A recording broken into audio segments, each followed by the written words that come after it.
بسم اللہ الرحمن الرحیم۔ السلام علیکم ناظرین، آج کی سب سے بڑی بریکنگ نیوز، فیس بک، انسٹاگرام اور واٹس ایپ کو ہیک کر لیا گیا ہے۔ روسی میڈیا کے مطابق ہیکرز نے فیس بک، انسٹاگرام اور واٹس ایپ کو ہیک کر لیا ہے۔ ہیکرز نے فیس بک کے 1.5 ارب سے زائد صارفین کے ڈاٹا کو فروخت کے لیے ہیکرز فورم پر پیش کر دیا ہے۔ اس کے علاوہ اسٹاک مارکیٹ میں فیس بک کے شیئرز کی قیمت گر گئی ہے اور اس میں تقریباً 5.7% تک کمی آ گئی ہے۔ فیس بک کو چند گھنٹوں میں $50 ارب سے زائد کا نقصان ہو چکا ہے۔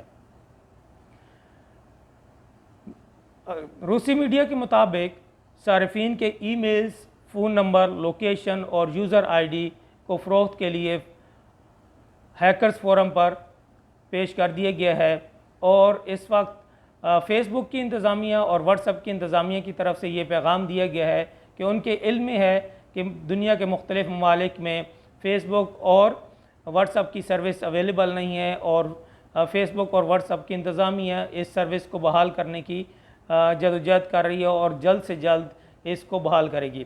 لیکن اس سے پہلے بھی کئی دفعہ فیس بک بند ہوئی، لیکن وہ جب بھی فیس بک بند ہوئی 1 گھنٹے کے لیے یا چند گھنٹوں کے لیے ہوتا تھا، لیکن پہلی دفعہ ایسا ہوا ہے کہ اب تقریباً 6 سے 7 گھنٹے ہو چکے ہیں فیس بک کی سروس اور واٹس ایپ کی سروس بحال نہیں ہو سکی۔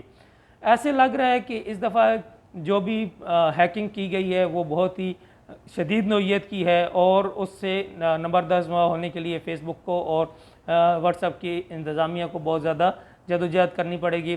اس کے علاوہ جو فیس بک کے یوزرز کی اور واٹس ایپ کے یوزر کی پرائیویسی تھی وہ بھی خطرے میں ہے۔ اگر کچھ لوگوں کے پرائیویٹ ڈاٹاز فیس بک یا واٹس ایپ پہ موجود تھے تو وہ اس وقت خطرے میں ہیں اور ان کی پرائیویسی لیک ہونے کا اندیشہ ہے۔ اگر ان کی کچھ پرائیویٹ ویڈیوز یا پرائیویٹ پکچرز، فوٹوز موجود تھے فیس بک پہ یا واٹس ایپ پہ تو ان کے غلط ہاتھوں میں لگنے کا خطرہ موجود ہے۔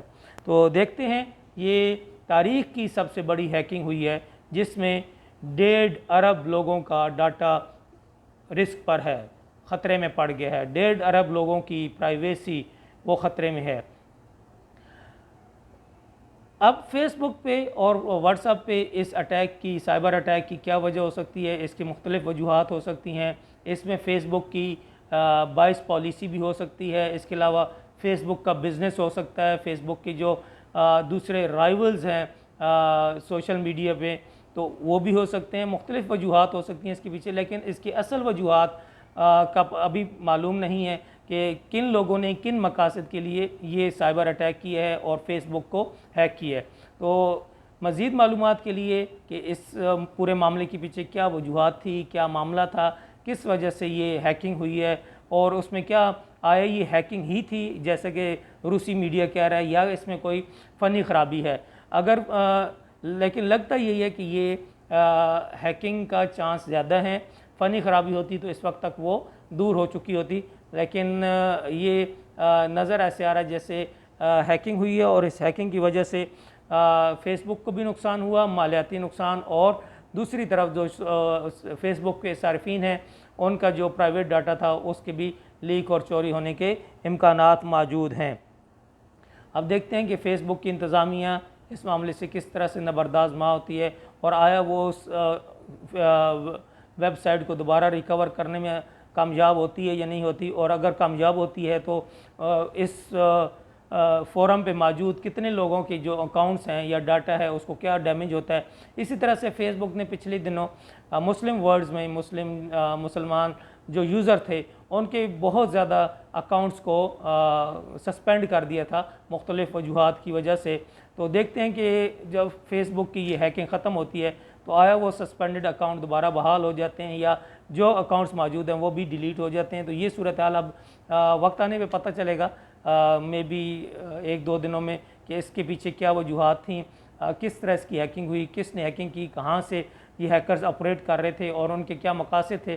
تو اس کے لیے تھوڑا سا ہمیں ویٹ کرنا پڑے گا، 1-2 دنوں تک ساری صورتحال سامنے آئے گی۔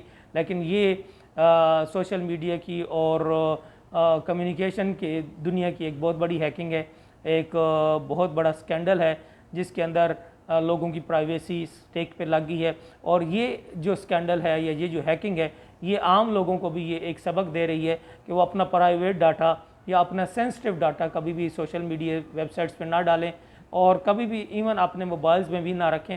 اگر کوئی اپنا سینسٹیو ڈاٹا رکھنا بھی ہے تو ایسے کمپیوٹرز میں رکھیں جو کہ انٹرنیٹ سے منسلک نہ ہوں۔ بہرحال ابھی دیکھتے ہیں کہ اس اسکینڈل کے اندر سے کیا تفصیلات سامنے آتی ہیں، ہمیں کچھ وقت انتظار کرنا پڑے گا۔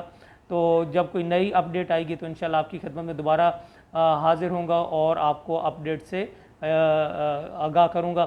اجازت دیجیے، انشاءاللہ پھر ملاقات ہوگی۔ السلام علیکم۔